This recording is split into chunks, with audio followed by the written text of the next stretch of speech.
Support for this episode of Judaism Unbound comes from the Oshman Family JCC in Palo Alto, California, whose vision is to be the architects of the Jewish future. The Oshman Family JCC is an incubator for new expressions of Jewish identity. It creates innovative Jewish learning, celebrations, and arts programs that inspire personal connections to people and ideas from across the Jewish world. Learn more at www.paloaltojcc.org. This is Judaism Unbound, episode 131, Protesting God. Welcome back, everyone. I'm Dan Liebenson. And I'm Lex Rofberg. And as we turn our attention toward the high holiday season that is coming up, we wanted to remind you of a project that we have underway looking at the month that comes before the high holidays, which we've called a Chala month of Elul, where we've put together a series of resources and special podcast episodes, which you can check out at our website, www.judaismunbound.com. It's right now on the homepage, and you can check all that out, sign up, and get all kinds of other resources to start to think about what the high holidays might mean coming up, and whatever work we want to do, whatever our conceptions about what the high holidays really are all about. But this is a month to sort of get ready for those rather than seeing them as sort of coming upon us suddenly. So we urge you to check those out. And we are also launching a series of podcast episodes today looking at the subject of God, which has come up here and there, of course, in previous podcast episodes, but which we've never really taken on as a subject in its own right. So for the weeks ahead and in the high holiday season, we're going to be talking to a variety of people who are thinking a lot about the question of God. We're really excited to be launching this series, and we have a lot of wonderful guests coming up. Our first guest is Professor Dov Weiss. He is Associate Professor of Jewish Studies in the Department of Religion at the University of Illinois at Urbana-Champaign. Dov Weiss has his PhD from the University of Chicago Divinity School and also has rabbinical ordination from the Orthodox Rabbinical School at Yeshiva University. Although, as we'll get into in our conversation, Dov no longer considers himself an Orthodox Jew. Dov Weiss's first book is called Pious Irreverence, Confronting God in Rabbinic Judaism, published by the University of Pennsylvania Press, and it was the winner of the 2017 National Jewish Book Award in the category of scholarship. We're really excited to have Dov Weiss here on Judaism Unbound to talk about the history of the relationship of Jews and God. Dov Weiss, welcome to Judaism Unbound. It's so great to have you. It's a great honor and pleasure to be here with you guys. Well, we're excited to start this series looking at God, or I guess we should sort of mirror our recent series on Israel, saying that what we're looking at here is the relationship of American Jews and God. And we thought that it would be great to start off by talking to somebody who has really been reflecting on the relationship of Jews and God in a kind of a more academic, historical setting. And so I think that this is a very big question, but we'll take it in pieces down the road. But I'm hoping that we can start by your giving us a little bit of an overview of who or what God is in the minds of Jews and of rabbis and of other Jewish leaders throughout the more ancient periods of our history. Well, I think the definition of God throughout Jewish history has evolved quite radically. So when someone asks me, do you believe in God? My answer is always, are we referring to the biblical, rabbinic, philosophical, mystical, or Hasidic God? Because it means a lot of different things in a lot of different times throughout Jewish history. So in the biblical and the rabbinic period, so I'm talking now between the years 1000 BC all the way up to the year 700 CE, God was typically thought of as a character, as a human-like person with supernatural powers, supernatural knowledge, but essentially a human-like character. Once you get into the medieval period, that begins to break down. There begins to be a depersonalization of God. God really loses the sense of personality. And then when we move into the modern period, we move into the Hasidism. Some of the Hasidic strands think about God as the universe. And what we mean by monotheism has evolved. What is idolatry? obviously, whatever your conception of God is dictates what rejection of God means and what idolatry means. So my argument is always that there is no essential meaning to God. And that what binds Jews together throughout all of the generations has been this commitment to God. But what that means has changed. Well, thinking about your book, Pious Irreverence, I'm thinking about how, at least let's start talking about the biblical and rabbinic periods. On the one hand, and I think that you really bring this out in your book, there's this tradition of the relationship, the Jewish relationship to God, not being what you might expect, that it's, here's this all-powerful, king-like person that we should all kind of bow down to and do whatever he tells us. But there's actually that, and there's also the relationship of protest, of irreverence. And I'm wondering if you could guide us through a little bit how that relationship changes over time, and what it looks like in the different eras. Sure. Well, I mean, when you look at the Hebrew Bible, and the Hebrew Bible is really not a book. It's a library of books written by authors over 1,000 years, probably from around the 1200 BCE up until the 2nd century BCE, the last book, the book of Daniel. And there are a lot of different conceptions, obviously, even within the Hebrew Bible. But what unites the various conceptions of God in the Bible is God is a character, is a personality who welcomes protest, right? We have the famous protest of Abraham when God was about to destroy the cities of Sodom and Gomorrah. Abraham challenges God, critiques God, and God seems totally okay with the critique.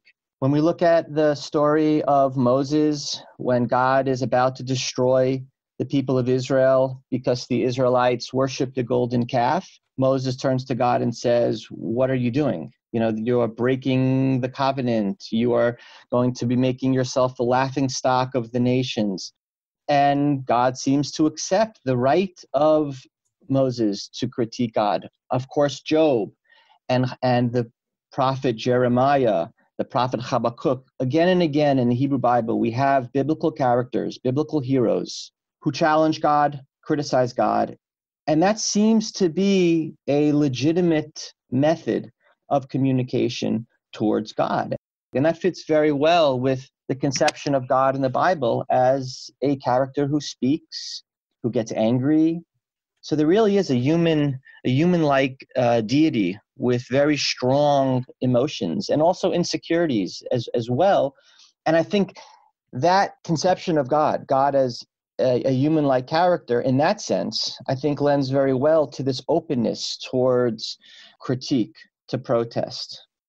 Following up on that a little bit, when I was looking through your book, which is just really fantastic, we mentioned it in the intro, Pious Irreverence, but just one of the things that stuck out to me is that you really drop a bombshell with your argument around God, and specifically the rabbi's orientation to God around the concept of perfection. Like you say in your book, and it's really, I think, a compelling claim, that there were rabbis who didn't think God was perfect. And to those of us who have assumed that the story of that relationship with God was something along the lines of, in the Bible, there's this character, and then it starts to get a little murkier, but like all along that line, God is sort of infallible and impeccable and doesn't have flaws. To hear that there were rabbis who sort of are understood in many people's minds, and in many ways are some founding thinkers of contemporary forms of Judaism, to hear that they might have thought that God wasn't perfect, it sort of blows your mind open, at least mine. So I'd love to hear more. What were they saying about God, and how does it relate to this general evolution of the perfection of God over time? So I think that this notion of a God who is all perfect, all powerful, all good is a medieval invention within the Jewish context, beginning with Saadia Gaon in the 10th century, who's living in Baghdad, and reaching its high point with Moses Maimonides, the great Aristotelian Jewish philosopher. They promoted this notion that God must be perfect. influenced by Greek philosophy and also Arabic philosophy. They promoted the notion that God really can't be anything like a human being, because a human being is changing. A human being has body.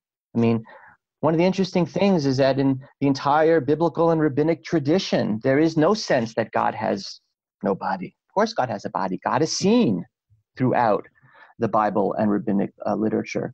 So there really is a revolution in the medieval period with Saadia Gaon and Maimonides. Maimonides turns these ideas not just into a belief, but into a dogma.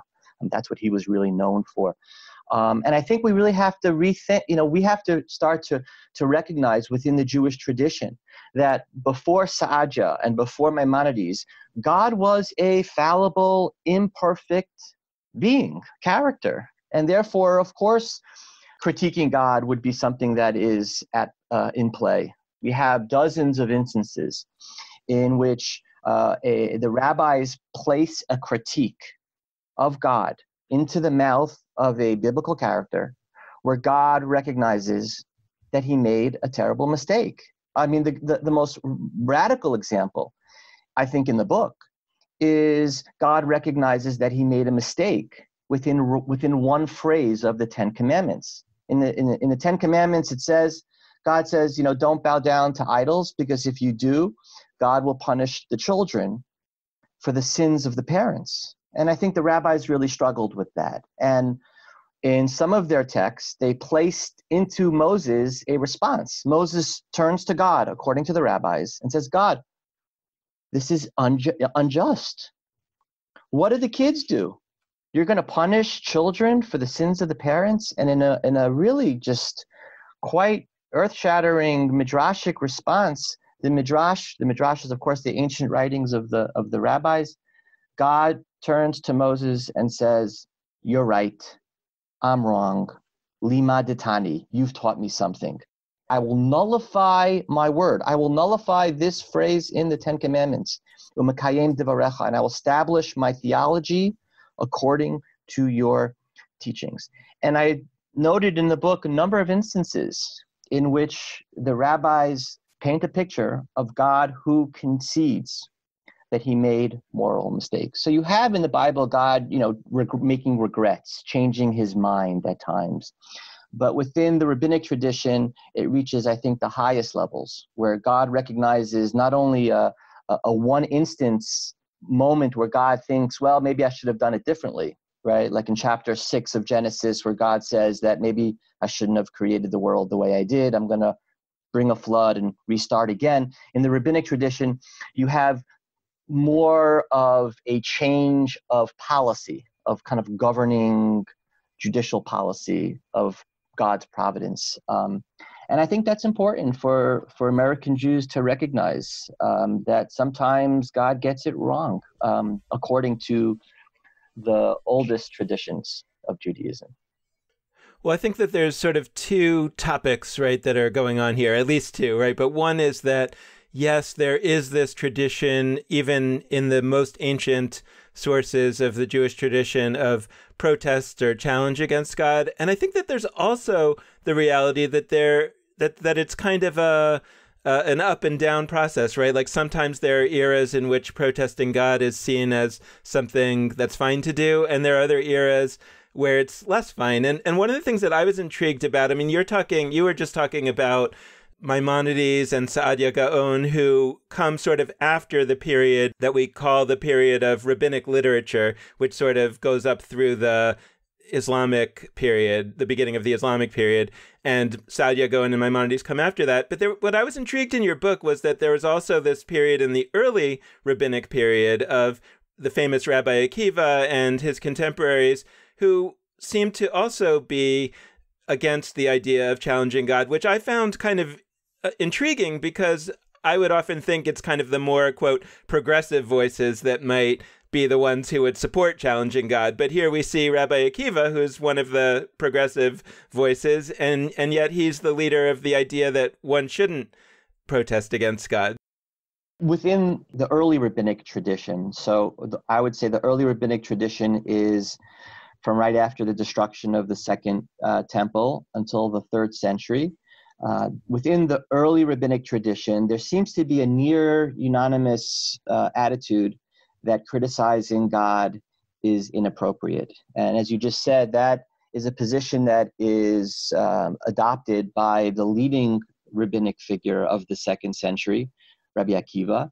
And I tried to show in the book that this is a point of view within the Jewish tradition that does have a voice, and that liberal Jews, progressive Jews, and I include myself as a progressive Jew, need to recognize that there is an anti-protest point of view, and that seemed to be the real dominant view within Tannaitic sources.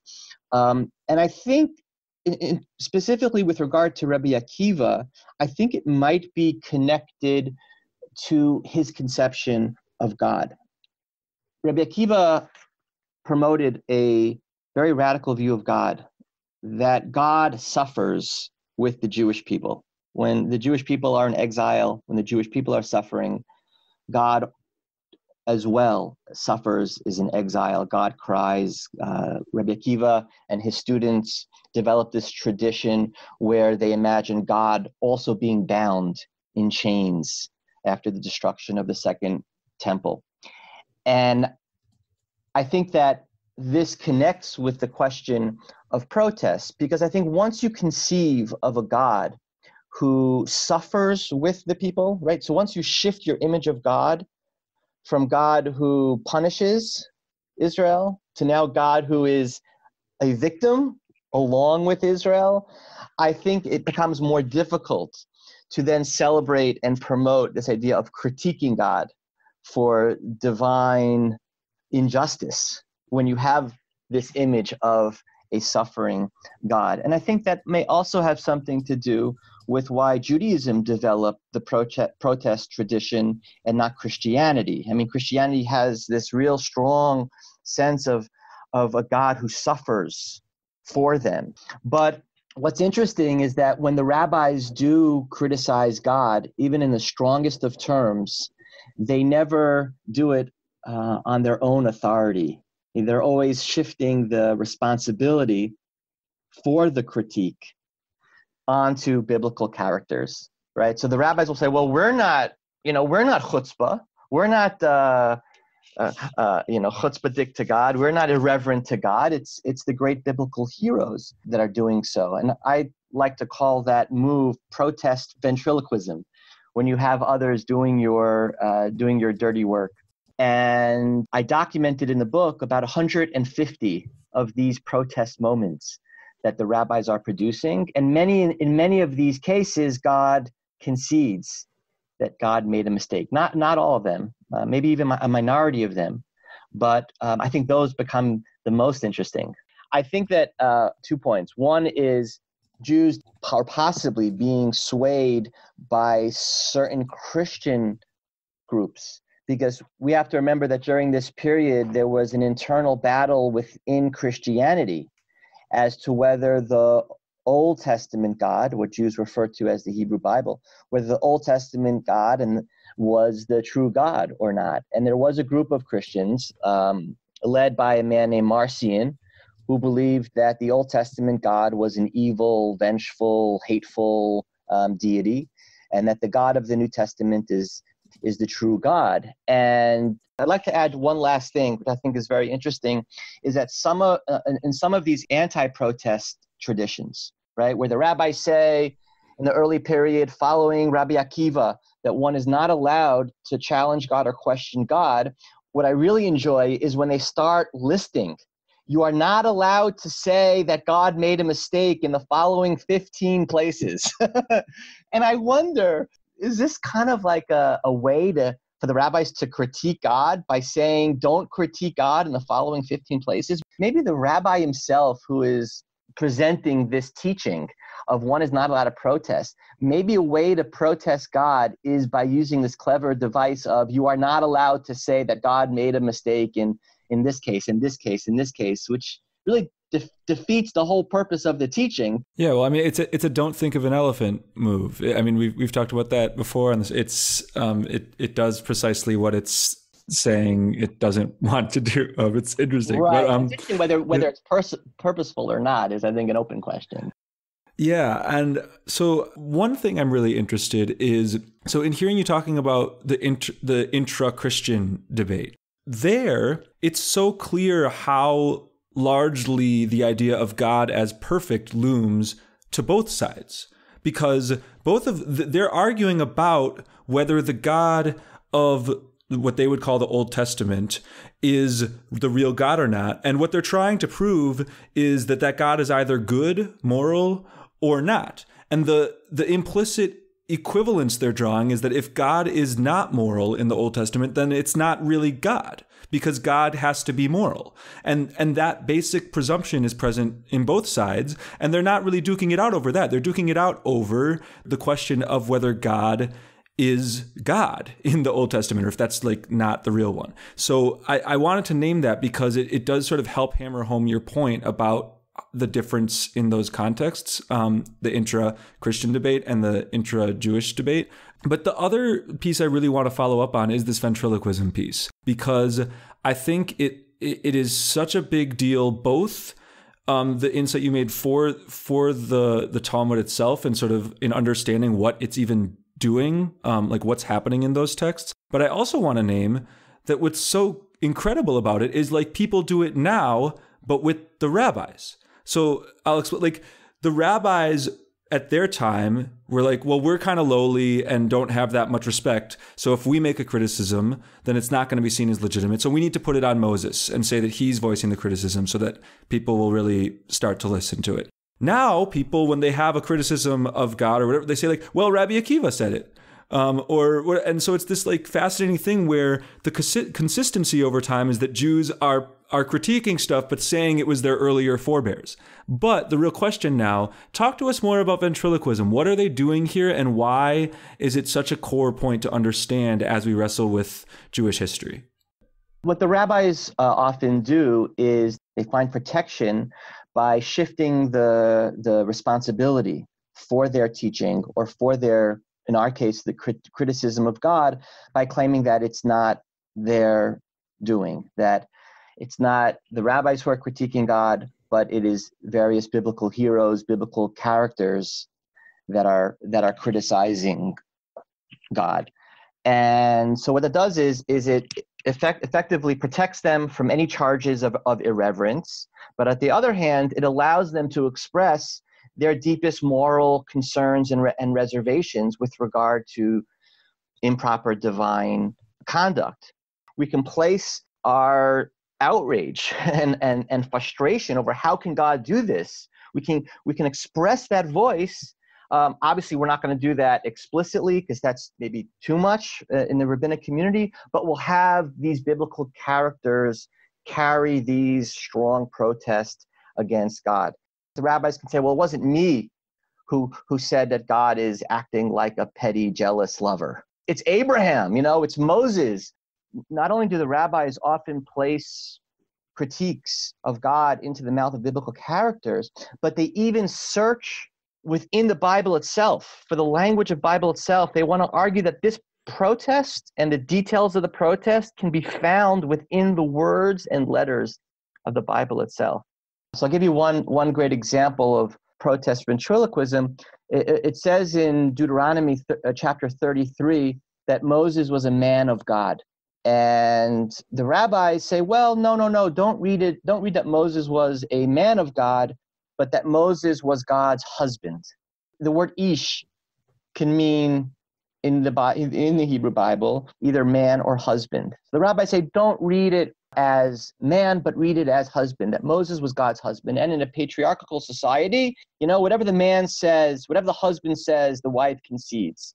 So the rabbis say that Moses was like God's husband, and that whatever Moses demanded of God and whatever Moses critiqued God about, God would exceed. And the rabbis then say, well, if scripture hadn't said that, ef shar la'omra, of course, we would never, ever be able to make such a claim, because that's so radically audacious, that is so irreverent. Of course, to say such a thing is ridiculous, but we're not saying it. It's because scripture said it. Now, of course, scripture doesn't say it. Scripture only says it when you make scripture say it. I'm thinking about this as it's kind of a reverse plagiarism. It's like the inverse of plagiarism. So like, I mean, I'm talking to you, you're an academic. I'm assuming you've got students, and like what the rabbis are doing is like, it's like if I were to write a paper and sign it, I don't know, Jonathan Sarna, or like I'm just like thinking bigwig Jewish studies professor. Like I have this image of like Abraham or Moses, you know, in heaven saying, "No, I did not say that. What are you doing?" Yeah, right. No, that's totally right. Yeah, that's the reverse plagiarism. That's a great way to characterize it. Thank you. But so I wanted to ask like a little bit of a gear shift question, but I do think it's very relevant. You've been using, and I'm not saying this as how dare you, like you've been using he pronouns for God. And I think it'd be good to back out for a second because I know that some of our upcoming guests in this unit of episodes on God intentionally don't use he pronouns or any personal pronouns to describe God. They'll just use the word God, or they'll use other Hebrew names for God, whatever. But I'd love to hear sort of what you are communicating when you use he pronouns for God, because I have a suspicion that there's like some interesting pieces there. And also more broadly, not just a you question, using he pronouns is sort of making a personalized move. It's making a personal God kind of move because you're using a personal pronoun. And so I wanted to hear a little more from you because you talk so much about the act and the idea of anthropomorphizing, or like seeing God in an anthropomorphized form, like a person. So basically, I'd love to hear more why you, when you're talking about God, use the word he and his and him, and also sort of this broader question about personal. Obviously those are related. That's a great question. I think that in the Bible and in rabbinic literature, God is conceived of as a human-like personality, a person, someone who speaks and gets angry and loves. And therefore, I describe God as not an it, but as a he. And the reason why I choose he and not she is because the dominant picture of God in the Hebrew Bible is a God who is the husband, the metaphoric husband of Israel. And therefore, since the dominant metaphor that is used to describe God in the Bible and rabbinic literature is as a husband of Israel or the Jewish people, that's why I tend to use the pronoun of he. There are exceptions, and I just mentioned one of the exceptions, that midrash where the midrash claims that Moses was the husband of God. So there, God is in the feminine. What I think you have in medieval Judaism is a complete destruction of God as he in both the philosophical and mystical traditions. In the philosophical tradition, God becomes an it. God is a concept, not a character. So God is perfect, unchanging, eternal. God has no relationship with humanity. God cannot be anything like a human being. I mean, for Maimonides, that is the greatest heresy, is to call God a he. To claim that there's any correspondence between God and humanity is heresy. So therefore, God has to be an it. And in the Kabbalistic tradition, God is a they. There's the Tiferet, which is masculine, and Shekhinah, which is feminine. And therefore, God is really a family of he's and she's. So in my writings, when I describe the biblical and rabbinic tradition, I use he, but you are right. I mean, I really should nuance that and, explain why I'm using the he, because it is the dominant metaphor that is used both in the Bible and rabbinic tradition. But that anthropomorphized conception of God does break down in medieval Judaism with these two new movements of Jewish philosophy and Jewish mysticism. And I think it returns. I think the humanity of God does return, I think, in Hasidic literature, where God becomes a character again. And therefore, it's no coincidence that in the medieval period, we don't really have much protest literature against God, but it returns in Hasidism. Yeah, I mean, that sort of connects to a question that I've been mulling over. And I think it's there's two elements to it. One is sort of the question of who God is over time. And then the question is, based on your sense of who God is, does that make positive orientation towards protest more or less likely? And, I was sort of wondering, as God becomes conceived of as less and less of a character, does that make protest sort of more or less permissible. It sounds like from what you've been saying, it sounds like sort of less in the sense that what's the point if God isn't really a character? Then why are we having this conversation? Yeah, it's like you're having an argument with an it. I mean, there's no dialogue. I mean, God doesn't really hear you. It's futile. It's futile. But and then maybe my question then goes sort of beyond your book's topic of protest and more to this question of the nature of God and how that's conceptualized throughout Jewish history, and again also today. I don't know, like the way that I'm thinking about it is that if the Bible clearly has God as a character, as a human-like character with a body, with that you can talk to, and then Maimonides, to take an extreme case, says basically if you try to say anything about God, it's terrible and you're wrong, and you can't be done. Isn't there a way in which looking at these different conceptions of God as sort of saying, yeah, so in relation to the conception of God that we had in this past time, you, sir, are an atheist, right? I'm trying to sort of understand, how do we kind of think about it, and how did they think about that we have these radically different understandings of who God is at different points in time, and yet we sort of aren't willing to accept the idea that we've actually rejected that previous God in some significant way, that the people who were alive at that time would have said, I hear that you're trying to say that you believe in God, Maimonides, but the fact is that what you're saying is functionally saying that you don't believe in God, as I understand God. Right. I mean, the rabbis would probably look at Maimonides and say, you're an atheist. And Maimonides would look at the rabbis and say, you're all idolaters and heretics because, you think God has body and God changes and all of this. So, it's really a fascinating thing. When I think about the different conceptions of God, I often like to think of the question of monotheism. I mean, what does it mean, one God? You have drastically different views about what that means. And that is such a core concept, a core notion of the Shema prayer of Hear, O Israel, the Lord our God, the Lord one. So what does one mean? So in the biblical and rabbinic tradition, it means there's one God you worship, not many gods. But for Maimonides would reject that. Maimonides would say that that's not sufficient. You have to believe not only that there is one God and not many gods, but that God is radical oneness, that there's no duality within God. And then it reaches its crescendo in the writings of Lubavitch Hasidut, where this new conception of the one God is that the whole world is God, that everything material in this world, this desk that I'm sitting at, is infused. It penetrates with divine power. And if you deny that, if you think that the world is separate from God, that's idolatry, because the oneness of God means the oneness of the world. Those people who argue that there is something called Judaism, there's an essential Judaism, I turn to them and say, the core prayer that God is one means not just different things for different Jews, but often it's mutually exclusive interpretations of what that means. So, the Kabbalists would turn to the Jewish philosophers and they would say, well, you guys are you're getting the Shema all wrong. And the philosophers would turn to the Kabbalists and would say, you guys are getting the whole Shema prayer, because they have radically different conceptions of God. And for me, I find that wonderful, because that allows me in my own life to really think about what God means to me in my own personal way. It's not a static definition.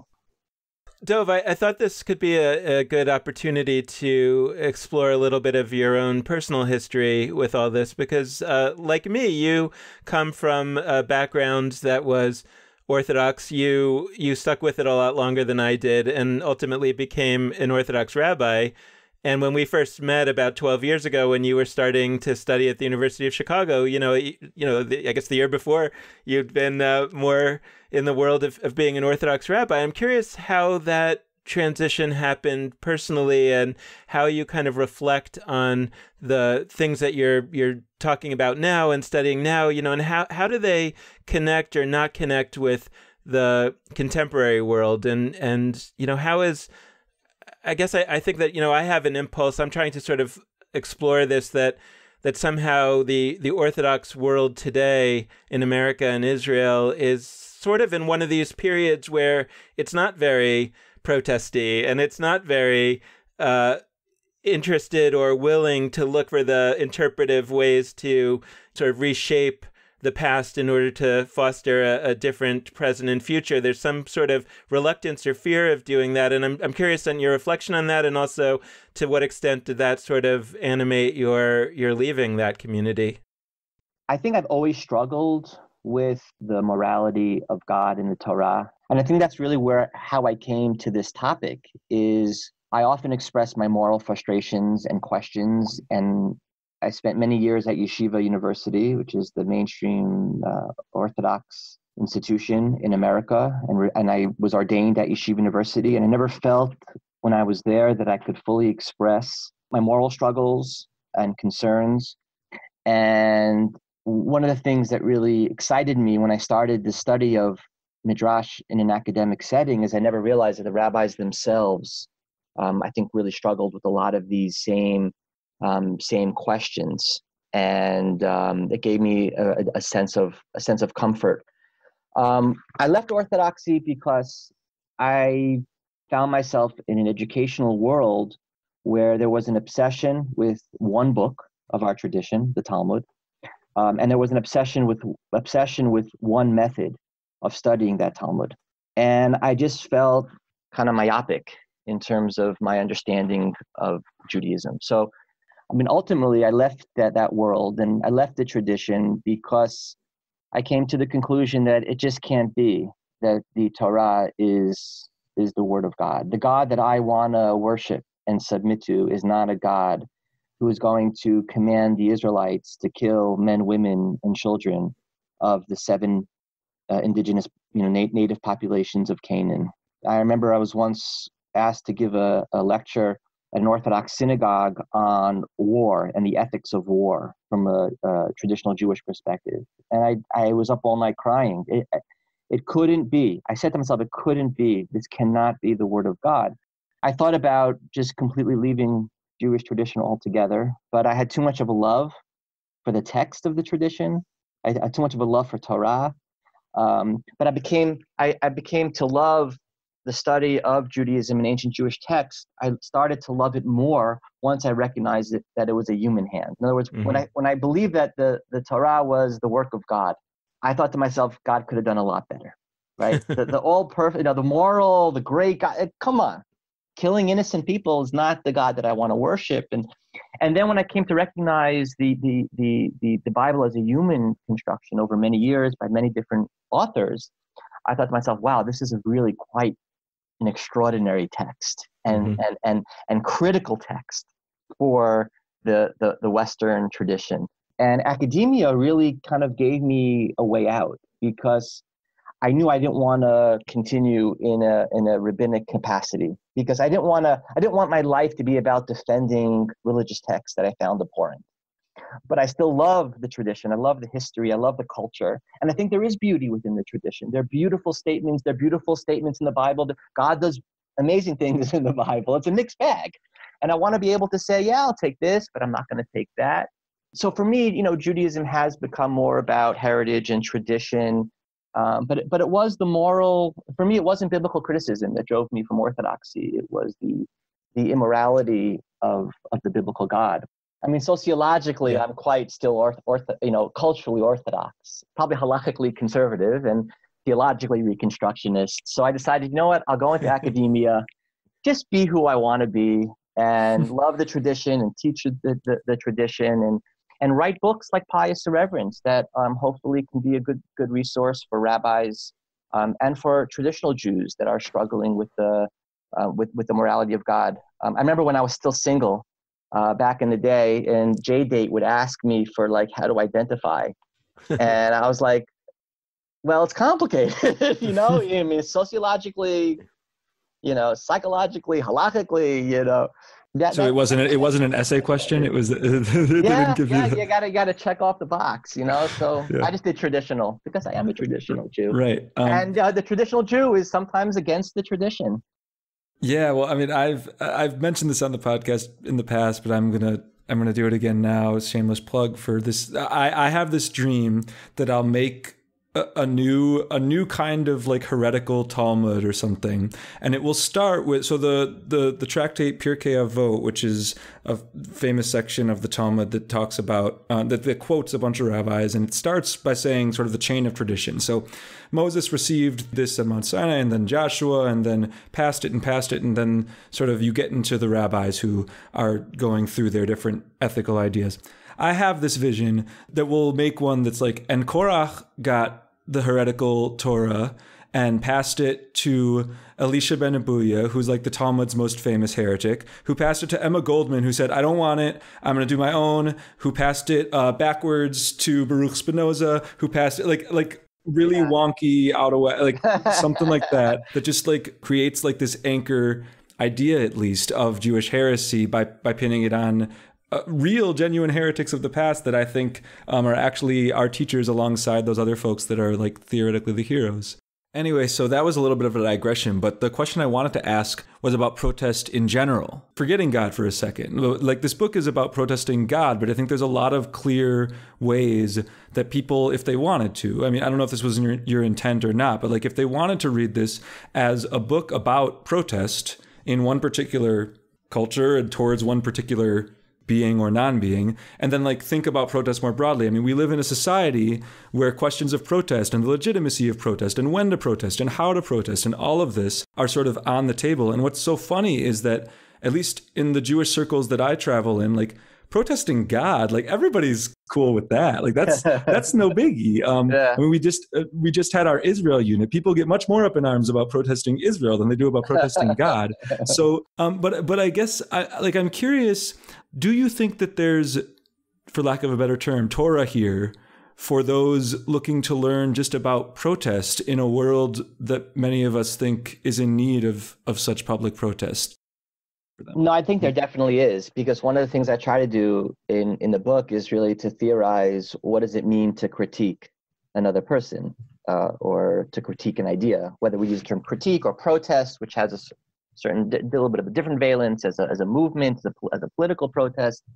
But I think criticism and challenge and protest, they can serve different purposes and functions. And one is to simply ask a question. You know, I can challenge somebody because I don't fully understand what somebody else is doing. On the other extreme, we can protest or critique because the goal is to change someone's opinion, right? So I can critique a friend of mine or challenge or protest because I want them to change their direction.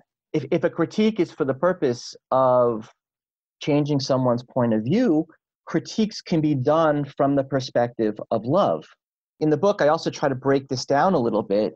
We do have some rabbinic statements that seem to distinguish between these various types of critiques. A critique against God that is aimed at basically saying, you know, F you to God and I hate you, God, right?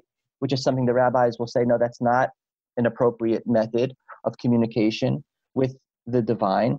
But then there are types of protest and critique that are launched for the purpose of change. You know, there's it's a beautiful phrase in the Midrash. It says, I'll say it in Hebrew and then translate it. It says, Kol ahava she'eni mo tochacha eno ahava. Any love, any true love that is not accompanied with rebuke or critique is not true love. And you can understand that in a lot of different ways. But one of the ways to explain it is that if you really love something, if you're in a loving relationship, you have to be fully present in that relationship. You have to be honest. You have to be true. You have to feel like the relationship is strong enough that it can withstand, that it could hold an honest critique. Because otherwise, you're just a robot. If you're not allowed to criticize the other, then you're a slave. And this connection between love and critique or love and protest is not something that is only in the Jewish tradition. It was a motif very strong in the Greco-Roman world. These two Greek concepts. One is philia, which is love, and parousia, which is open speech, open rebuke, frankness of speech. In the ancient world, it was said that emperors often sought out assistants who are not sycophants, but people who would be critical and challenge, because ultimately that should be a positive thing. I send out my articles, and I want critique. I want feedback. I want criticism, because criticism is good. Criticism will help me get to a deeper place. So critique obviously can be destructive. It could be painful, certainly if done in a certain way. So you got to be smart with how you challenge and critique and protest. But it could also, if done in the correct way, for the right purpose, I think it could actually not only transform the listener of the critique or the listener of the rebuke, but it could also transform the relationship between the challenger and the one who is being challenged. Thank you so much, Dov Weiss, for joining us. This has been a great conversation. Thank you. It's been a great honor and great pleasure. I listen to your podcast, and I think it's fantastic. And I just want to wish you much bracha, much blessing and success for many, many more years. It was really an honor and privilege. Thanks again to Dov Weiss for joining us for this conversation and kicking off our unit on God. We're going to have a bunch more episodes where we explore this pretty big topic in Jewish tradition and contemporary practice, so we hope you will continue along with us. We want to close out this episode, as we always do, by encouraging all of you to be in touch with us, and there are a few ways for you to do that. First, you can head to our Facebook page, Judaism Unbound. Second, you can go to Twitter and find us at Judaism Unbound. Third, you can go to our website, judaismunbound.com. And last but not least, you can hit us up via email at dan@judaismunbound.com or lex@judaismunbound.com. We also want to give a big, massive shout out to all of you who are journeying along with us through Elul Unbound, this month-long initiative we have leading up to the high holidays. We thought that there'd be people interested and that it'd be fun, but we had no idea that as we record this, 500 folks would sign up to participate. It's really been incredible for us to see the interest that there is in this on-ramp month to the high holidays, for introspection and curiosity and inward looking and forward looking and all the stuff that we are doing. So thanks to all of you who have started to participate already. And for those of you who haven't, head to judaismunbound.com, click the daily email link right from the homepage to join our Elul Unbound email list and explore all of our online resources from there. We have worked really hard to create something that we think can help deepen your experience of this month, so please check it out. The last plug we like to make is that, of course, you can always support us financially. You can do so at judaismunbound.com/donate with either a monthly recurring gift or a one-time donation. So anything you can do on that front would be greatly appreciated. We hope you enjoyed this episode, and with that, this has been Judaism Unbound.